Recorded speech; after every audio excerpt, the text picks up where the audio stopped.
Hello, this is Anne Mazenga. Welcome to Retail Field Report's People of Retail series. Today, I have the pleasure of welcoming a guest who was referred to me by my good friend Vince South at Apple. I met him and it was just an instant connection. I wanted to share Dennis's story with all of you. So with that, please let me introduce Dennis Keane, Chief Information Officer at Red Wing Shoes. Dennis, thank you so much for joining me today. Thank you, Anne. Ben is a good friend, and it's great to meet you and get to know you. Yes, I know. I last time we talked, I could talk to you for hours. So I'm really excited to get to introduce you to our Retail Field Report audience. Before we get started, though, what'd you do before work today? I usually start my day nice and slow. So I get up at 6 o'clock. My first meeting is at 7:30. And I don't do the workout thing. I sit down and my dog sits with his head on my lap. And me and my wife and my dog sit and we have coffee and we have a nice slow start to the day. So I think it's very valuable to slow down sometimes. And we do that every morning. Dennis, you're living my dream. I was just telling my husband would love for me to sit and have coffee with him every morning. And I'm always running around like crazy, but I promised him that someday we will begin our days the way that you begin your day, with a dog on our lap. Even that sounds amazing. Yeah, Irish people, we definitely have a culture where we slow down and it's very people focused. I would say that if you spoke to me 10 years ago, it was more, harder, faster, more, harder, faster. And I just smartened up as I got older and started realizing that we move fast enough in our work. And so when I'm not working, I just find a lot of value in slowing down. Like my hobbies are books, barbecue, and bourbon, and all of them are slowing down. Yeah, talk a little bit about your kind of your backstory, Dennis. Like what life experiences have you had, both in your personal and professional life that have kind of led you to this role as CIO at Red Wing? It wasn't intentional, but it worked out well. I Yeah. really look at my career in three different decades. So the first decade was hands-on in the trenches. So I spent 10 years as a dev, starting off Okay. as a low-level dev and ending up as a senior architect. So it was 10 years of hands-on writing code and doing the work. And Sure. then my second decade was at some larger companies like Bosch and SPX, like around $5 billion size, at the director level, at different director levels. And that was really focusing on managing people and teams and processes. And then now my third decade, I'm not finished with it, but I'm in the middle of my third decade at the CIO role. But I do Yeah. feel that the mistakes I made in both of those decades, the scars just made me a better leader, right? So Yeah. I think it made a difference making those mistakes because sometimes I feel now like I know something is wrong before I can even articulate it to myself because there's that kind of internal scar tissue that says, oh, there's something wrong here. You better look at this. So Yeah. Yeah. So when you think about some of those things that you've learned in your past decades and now, in your role as CIO right now, what's kind of standing out as something that you really want to make sure that you accomplish, in this year, even in this decade or season of your career?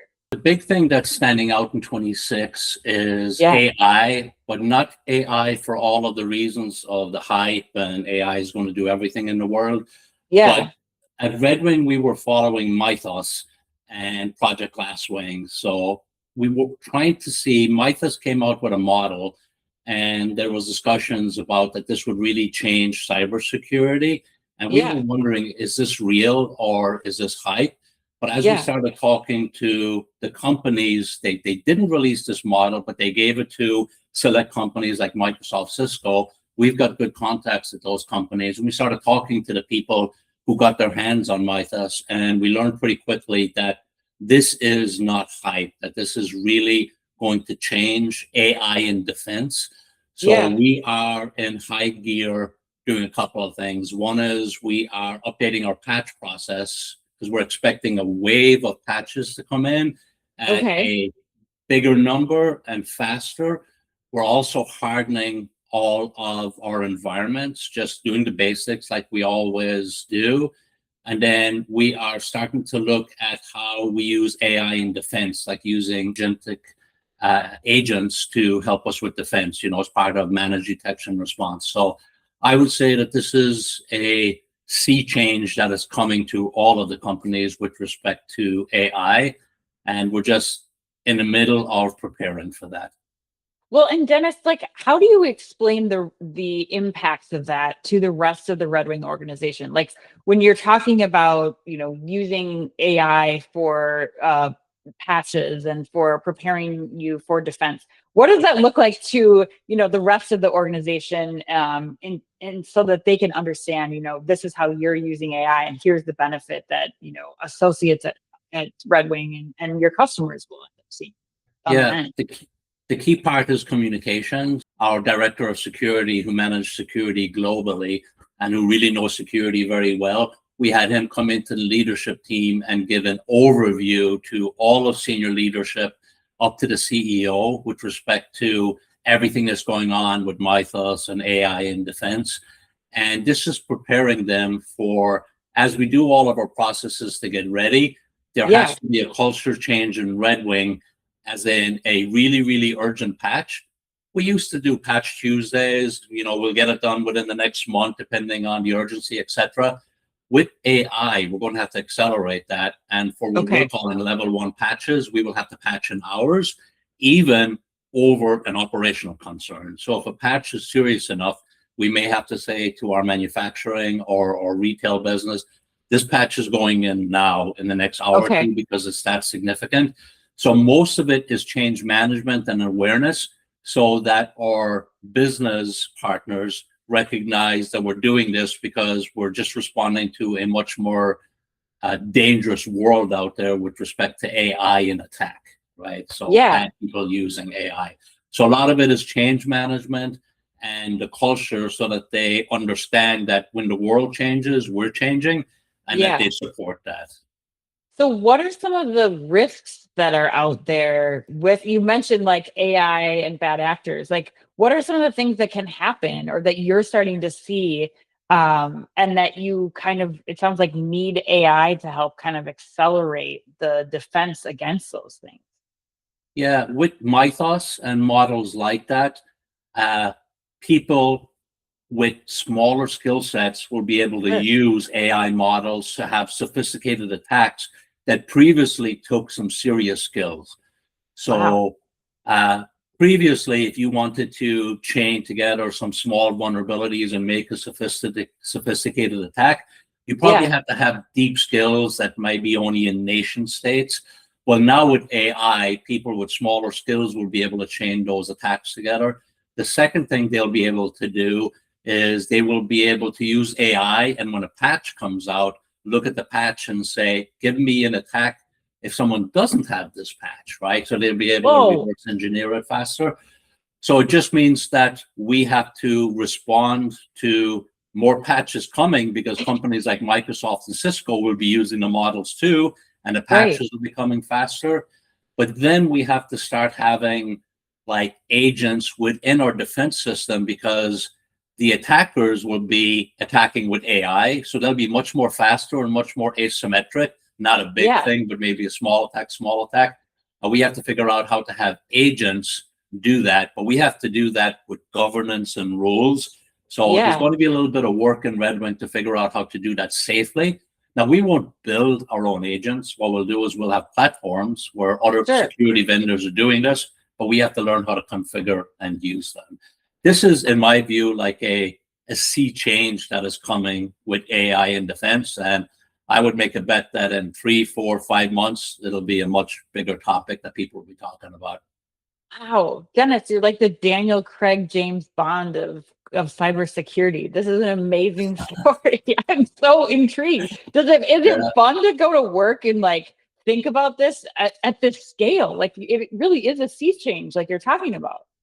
Yeah, it is interesting. I would say that I have a really good security team, and my security team's ahead of me. So my security team educates me on this stuff.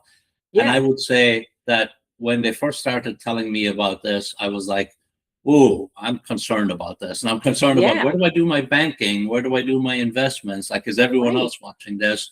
And then I start to feel better when I start to see my head of security and my head of infrastructure come up with how to respond to this with everything that I said previously. So I would say that I am lucky that I have good aces in their places, I call it, where they're Yeah. ahead of me. I have a really good person on security, infrastructure, and dev and data. And so I feel good because they are 2 or 3 steps ahead of me. And Yeah. we have a no surprises rule where we just make sure that we help. And then I help them with change management and taking any obstacles out of the way. Do we need money? Do we need people? What do we need to do to accomplish the mission that you're talking to me about? I have to ask because I think one thing that I hear a lot from, especially retailers and brands that I talk to, when you go to these conferences, you talk to a lot of service providers, I imagine.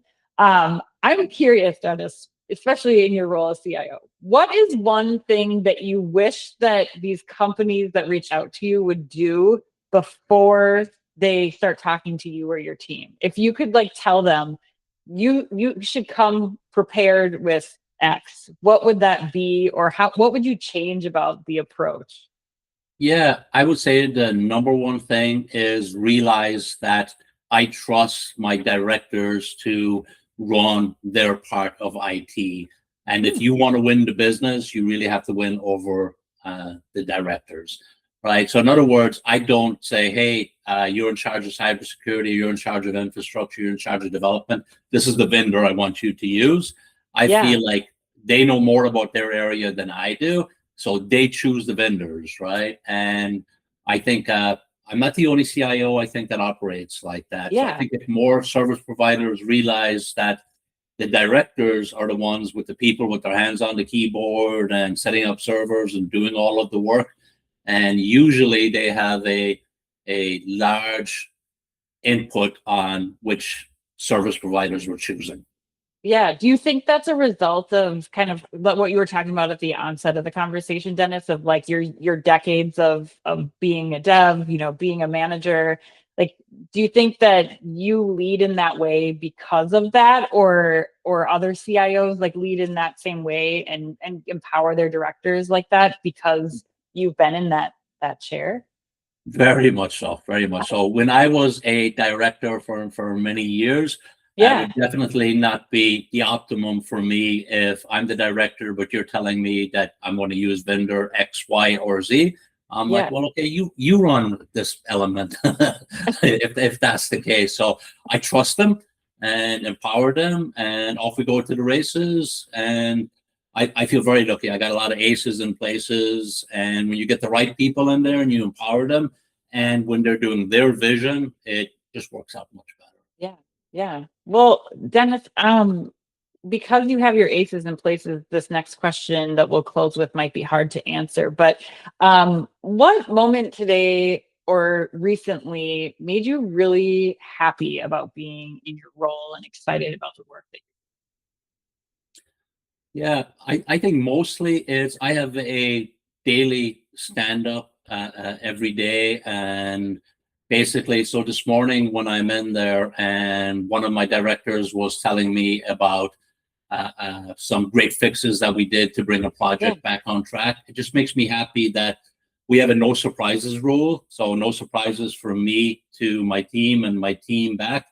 And I just love that when I go in there and I'm like, okay, you told me this was happening. Now you told me it's fixed, and I yeah, didn't really have to do anything. So it always just makes me happy when you have the right team in the right place. So yeah. Well, Dennis, you seem like you are just one of the most incredible, humble servant leaders. And I want to thank you so much for taking the time today to join us.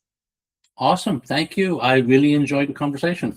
Well, thank you again to Dennis Keane. If there is someone that you would like to see featured in our People of Retail Field Report, please let me know. And until next time, stay curious, stay connected, and direct message me on LinkedIn or at ann@retailfieldreport.com to make that happen.